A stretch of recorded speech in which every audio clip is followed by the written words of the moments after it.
मधुबन के बाबा, मधुबन के बाबा मुरली वाले, आपका क्या कहना, आपका क्या कहना। ओम शांति। 2023 के साकार मधुर महावाक्य है। आज मीठे मीठे बाप दादा बोले, मीठे बच्चे, सारी सृष्टि का पालन करता एक बाप है, वह कभी किसी की पालना नहीं लेते, सदा निराकार है, यह बात सिद्ध कर सबको समझाओ। बाबा ने कहा, मीठे बच्चे, सारी सृष्टि का पालन करता एक बाप है, वह कभी किसी की पालना नहीं लेते, सदा निराकार है, ये बात सिद्ध करके सबको समझाओ। बाबा ने आज प्रश्न पूछा कि गॉडली स्टूडेंट की पहली मुख्य निशानी क्या होगी, और उत्तर में बाबा समझाते कि गॉडली स्टूडेंट कभी भी मुरली सुनने बिगर नहीं रह सकते। वह ऐसे नहीं कहेंगे हमें मुरली सुनने की फुर्सत ही नहीं मिलती। जहां भी हैं पॉइंट्स मंगाकर भी पढ़ेंगे। कितनी अथाह पॉइंट्स चलती हैं, अगर मुरली नहीं सुनेंगे तो धारणा कैसे होगी। यह पढ़ाई है, सुप्रीम टीचर पढ़ाने वाला है, तो बच्चों को मुरली कभी मिस नहीं करनी चाहिए। मुरली का गीत है, तुम्हें पाके हमने जहां पा लिया है, जमी तो जमी आसमां पा लिया है। ओम शांति। अब तुम आत्माएं बाप को जान गई हो। बच्चे जानते हैं कि एक ही शिव बाबा है, जिसको कोई भी सूक्ष्म व स्थूल शरीर नहीं मिलता। ब्रह्मा विष्णु शंकर का भी सूक्ष्म शरीर दिखाते हैं, नाम भी है। बच्चे समझते हैं कि उनमें आत्मा है, सूक्ष्म शरीर है। इस समय तुम बच्चे त्रिलोकीनाथ बनते हो। लक्ष्मी नारायण को कोई त्रिलोकीनाथ नहीं कहेंगे। लक्ष्मी नारायण इन तीन लोक, कौन से, मूल वतन, सूक्ष्म वतन, स्थूल वतन को नहीं जानते। हर एक बात बुद्धि से निर्णय करनी है कि राइट है, ये रॉन्ग है। सिर्फ जो सुना सत सत कहना, ये तो भक्ति मार्ग है। और यहाँ तो अच्छी रीति समझना है। बरोबर ब्रह्मा विष्णु शंकर को सूक्ष्म शरीर है, सिर्फ एक ही शिव निराकार है।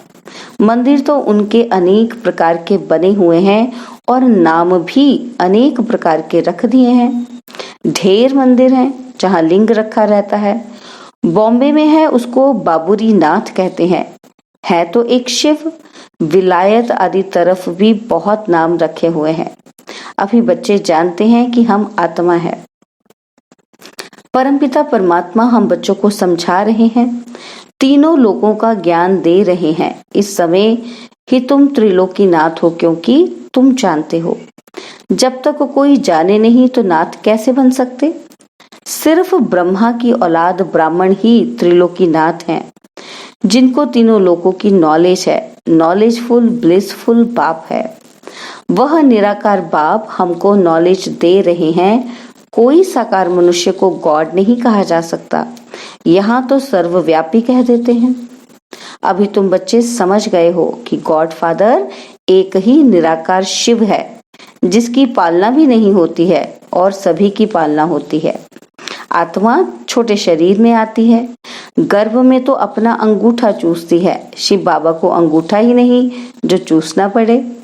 शिव बाबा कहते हैं कि मैं तो गर्भ में ही नहीं जाता हूँ, और सब तो गर्भ में जाते हैं, फिर उनकी पालना भी होती है। माँ जैसे खाना आदि खाती है, कोई खट्टी चीज खाती है तो उसका असर बच्चे पर पड़ता है, तो बच्चे को नुकसान होता है। तो शिव बाबा पूछते हैं, हमारी तुम पालना कैसे करोगे। हमको तो कहते ही हैं सारी सृष्टि का पालन करता, तो मेरे ऊपर तो कोई है ही नहीं। इन बातों को अच्छी रीति समझना चाहिए। विचार सागर मंथन कर पॉइंट्स निकालनी चाहिए। बरोबर शिव बाबा बाबा है, उनको माशूक भी कहा जाता है। सभी मनुष्य मात्र आशिक हैं उस माशूक के। तुम सब सजनिया हो और वह साजन ठहरा। साजन है निराकार, कोई साकार व आकार को साजन नहीं कहा जाता। सभी का माशूक एक ही निराकार बाबा है। निराकार आत्माएं अपने माशूक को याद करती हैं। याद क्यों करती हैं? जरूर कुछ ना कुछ तकलीफ है। सभी भक्त भगवान को याद करते हैं। यह आशिक माशूक निराकारी है। वह जो साकारी आशिक माशूक होते हैं उन्हों की भी महिमा है और वह बहुत थोड़े होते हैं, एक दूसरे के शरीर पर फिदा होते हैं।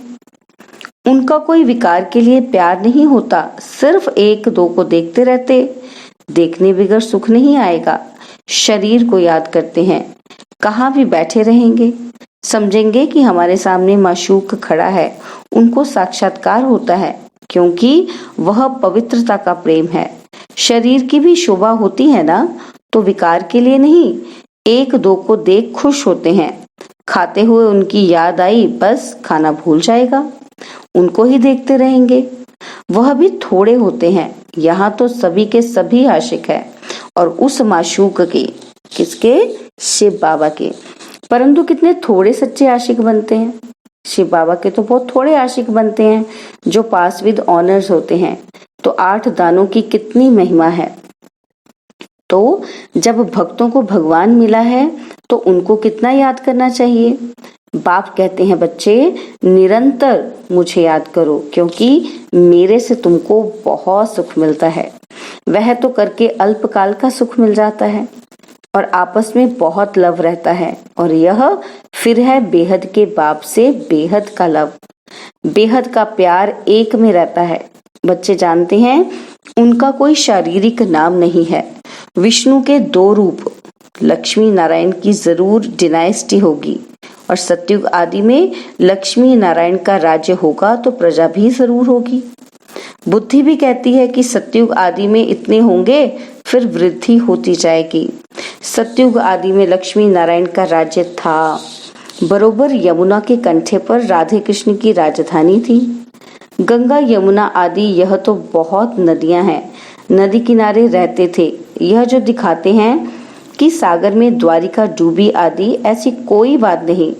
ना कोई सागर के किनारे देवताओं के गांव होते हैं। ये बॉम्बे थोड़ी होगी। अभी यह तुम्हारी बुद्धि में है। मोस्ट बिलवेड गॉडफादर, क्राइस्ट को गॉडफादर नहीं कहेंगे। जानते हैं कि क्राइस्ट मैसेंजर है। परमपिता परमात्मा ने उनको भेजा है। आते हैं निराकारी दुनिया से। उनको गॉडफादर नहीं समझते, प्रिसेप्टर समझते हैं। हिंदुओं को पता ही नहीं कि हिंदू धर्म कब और किसने स्थापन किया।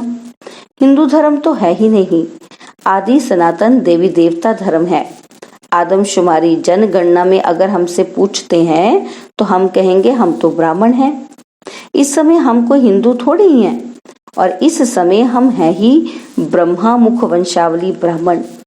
परंतु तुम भल ब्राह्मण धर्म बताएंगे, वो फिर भी हिंदू में डाल देंगे, और वहां स्वर्ग में तो आदमशुमारी होती ही नहीं, क्योंकि है ही एक देवी देवता धर्म, तो पूछने की दरकार ही नहीं। यहाँ बहुत धर्म है इसलिए पूछते हैं। ये सब बातें बाप को बैठ समझाते हैं। ये सब बातें बाप बैठ समझाते हैं। तो बुद्धि से बाप को याद करना है। वह है ही निराकार और उनका एक ही नाम है। ब्रह्मा विष्णु शंकर के भी आकारी चित्र देखने में आते हैं। शिव का कहाँ है? समझते भी हैं कि ये भगवान है। हम अपने को भगवान कहला नहीं सकते। आत्माएं तो पुनर्जन्म लेती हैं, ऐसे नहीं कि बाप भी पुनर्जन्म लेते हैं। अभी तुम तीनों लोकों को जानते हो, इसलिए तुम्हारा त्रिलोकीनाथ नाम है। जानने वाले ही नाथ हुए। तुमको अब त्रिलोकी का ज्ञान है। तुम ब्राह्मण ही जानते हो और कोई भी जान न सके। सत्युग में ज्ञान ही नहीं रहता, यह सिर्फ तुमको मिलता है, इसलिए तुम्हारा नाम बाला है। दिलवाड़ा मंदिर में शिव आदि देव आदि देवी और तुम बच्चे हो, क्योंकि तुम अभी सर्विस करते हो। बाप आते हैं पतितों को पावन बनाने, तो तुम बच्चों की मदद लेते हैं। बाप कहते हैं जो जो मेरे मददगार बनते हैं उन्हों को मैं जानता हूं। या तो कोई भी समझ सकते हैं, जिसकी एवज फिर तुमको स्वर्ग का मालिक बनाते हैं। स्टूडेंट सब एक जैसे तो नहीं होंगे। शिव बाबा की दुकान है मनुष्य को देवता बनाने की, फिर उनमें नंबरवार हैं। महारथियों का सेंटर जरूर अच्छा चलता होगा, समझेंगे अच्छे सेल्समैन हैं। शिव बाबा के सब दुकान है। तुम अविनाशी ज्ञान रत्नों का व्यापार करते हो। यह बाबा कितना साधारण है, कितना फर्क है सच और झूठ का। सच बताने वाला है, बाकी सब झूठ ही झूठ हैं। बड़े ते बड़ी झूठ जो श्रीमत देने वाले परमपिता परमात्मा को सर्वव्यापी कह देते हैं। आगे तो बेअंत कह देते थे। रावण कौन है, कब से आए हैं, यह भी कोई नहीं जानते। रावण को वो लोग त्रेता में ले गए हैं, श्री कृष्ण को द्वापर में ले जाते हैं। सत्य को जानते ही नहीं। राम सीता थे त्रेता में और वहां रावण की तो बात ही नहीं उठ सकती। सब यहाँ की बातें हैं। यह तो एक गपोड़ा लगा दिया है। कोई को समझाओ तो फिर कह देते कि यह इन बीके की कल्पना है। अब बच्चों को समझाया गया है, पॉइंट्स निकलती है, वह धारण करनी है। जहां भी हो पॉइंट्स मंगाकर पढ़ना चाहिए। ऐसे नहीं कि फुर्सत नहीं है। अरे गॉडली स्टूडेंट कहे हमको फुर्सत नहीं, तो उनको क्या कहेंगे? कोई को धारण कैसे करा सकेंगे? इतनी अथाह पॉइंट्स चलती हैं। अगर वह मुरली नहीं सुनेंगे अथवा नहीं पढ़ेंगे तो धारणा कैसे होगी? यह तो एजुकेशन है। सुप्रीम टीचर पढ़ाने वाला एक ही है। अगर मुरली नहीं सुनेंगे तो पॉइंट्स सुना नहीं सकेंगे। कैसे सुना सकेंगे, है ना? तो यह तो बच्चे समझते हैं कि बाप जन्म मरण रहित है। वह पुनर्जन्म नहीं लेते, परंतु उनकी जयंती मनाते हैं। यह तो शिव जयंती को भी खत्म करते जाते हैं। अब कौन बताए कि शिव का जन्म कैसे हुआ, क्या किया होगा? गीता में श्री कृष्ण का नाम डाला है, परंतु उसी रूप से तो आ न सके। श्री कृष्ण को बैकुंठ नाथ कहेंगे, त्रिलोकीनाथ नहीं। तो बैकुंठ अथवा स्वर्ग यहाँ ही था। श्री कृष्ण भी यहाँ था। राधे कृष्ण कोई भाई बहन नहीं थे। दोनों अलग अलग अपनी अपनी राजधानी में थे। बच्चों ने साक्षात्कार किया है कि कैसे स्वयंवर होते हैं। बाबा ने शुरू में तो तुमको बहुत बहलाया था। अकेले ही अंदर भट्टी में पड़े थे, कोई मित्र संबंधी आदि से नहीं मिलते थे। तो बाबा ने बहुत दिखाया, फिर भी पिछाड़ी में तुम बहुत देखेंगे। समझेंगे कि हम जैसे बैकुंठ में बैठे हैं। अंत के समय मनुष्य हैरान होते हैं। बहुत आफतें आनी है। इनको कहा जाता है अति खूने नाहक। दुनिया नहीं जानती। ऐसे भी नहीं कि वह गवर्नमेंट कोई मत लेगी। अभी तो सबका विनाश होना है। तुम अविनाशी बाप से अविनाशी पद पा रहे हो। भल प्रजा में आए तो भी अहो सौभाग्य। वहां सुख ही सुख है और यहाँ है दुख ही दुख। अब बाप पढ़ाने आए हैं तो पढ़ना भी चाहिए ना। भल काम है हथ काटे दिल यार दे। बुद्धि योग बाप के साथ लगा हुआ हो। ग्रस्त व्यवहार में रहते हुए याद उनको करना है। अरे बाप स्वर्ग का मालिक बनाते हैं, क्या समझते हो कि 21 जन्म राजाई करते हो? कोई फिक्र की बात ही नहीं। यहाँ तो देखो मनुष्य को कितना फिक्र रहता है और वहां फिक्र होता ही नहीं। वहां तुम प्रारब्ध भोगते हो, परंतु वहां यह भी पता नहीं पड़ेगा। यह नॉलेज तुमको अभी है कि हम अविनाशी बाप से वर्षा ले रहे हैं, फिर ऑटोमेटिकली हम राजधानी का वर्षा लेते रहेंगे। ऐसे नहीं कि दान पुण्य करने से राजा बनेंगे, नहीं। इस समय के पुरुषार्थ की वह प्रारब्ध है। तो कितना पुरुषार्थ करना चाहिए कि जिससे 21 जन्म की प्रारब्ध बनती है। वहां पुरुषार्थ प्रारब्ध की बात होती नहीं। वहां कोई अप्राप्त वस्तु ही नहीं जिसके लिए पुरुषार्थ करना पड़े। सब धनवान हैं। यहाँ मनुष्य पढ़ते हैं कि हम जज बने, डॉक्टर बने। वहां तो ना जज ना डॉक्टर आदि होते। वहां कोई पाप करते ही नहीं। वहां कोई चोर चकार होगा ही नहीं। तुम सारे विश्व के मालिक बनते हो। कोई बात की परवाह नहीं रहती। अन्न आदि पर पैसे लगते ही नहीं। यहाँ भी बाबा के होते 8-10 आने मन अनाज मिलता था, तो उनसे आगे क्या होगा? अब तो कितनी महंगाई है अर्जुन, महंगाई और बढ़ेगी, फिर सस्ताई हो जाएगी। ड्रामा अनुसार सब कुछ तुमको मिलना है। उनकी मदद से तुमको राजधानी मिलनी है। 2 बंदर लड़ते हैं, मक्खन तुमको मिलता है। दुनिया थोड़ी जानती है कि तुमको पढ़ाने वाला कौन है। यह है भी गुप्त वेश में। तुमको 1 सेकंड में बैकुंठ की राजधानी दे देते हैं। खुदा दोस्त की कहानी है ना, यह महिमा बाप की है। अच्छा, मीठे मीठे सिकिलते बच्चों प्रति माता पिता बाप दादा का याद, प्यार और गुड मॉर्निंग। रूहानी बाप की रूहानी बच्चों को नमस्ते। हम रूहानी बच्चों की रूहानी बाप दादाजी को दिलवा जान सिकवा प्रेम से नमस्ते। ओम शांति। प्यारे बाबा, मीठे बाबा, मेरे बाबा, शुक्रिया बाबा, शुक्रिया बाबा, शुक्रिया। धारणा के लिए मुख्य सार है। पहला पॉइंट है, अच्छा होशियार सेल्समैन बन अविनाशी ज्ञान रत्नों का व्यापार करना है। अविनाशी प्रारब्ध बनाने के लिए अपना बुद्धि योग एक बाप से लगाना है। और सेकंड पॉइंट है, पास विद ऑनर होने के लिए सच्चा सच्चा आशिक बनना है। निरंतर एक माशूक की याद में रहना है। बाबा ने वरदान दिया, सर्वशक्तिमान के साथी बन सर्व के प्रति शुभ भावना रखने वाले चिंतन व चिंता मुक्त भव। सर्वशक्तिमान के साथी बन सर्व के प्रति शुभ भावना रखने वाले चिंतन व चिंता मुक्त भव। कई बच्चे चिंतन करते हैं कि फलाने की बीमारी ठीक हो जाए, बच्चा व पति ज्ञान में चल जाए, धंधा ठीक हो जाए।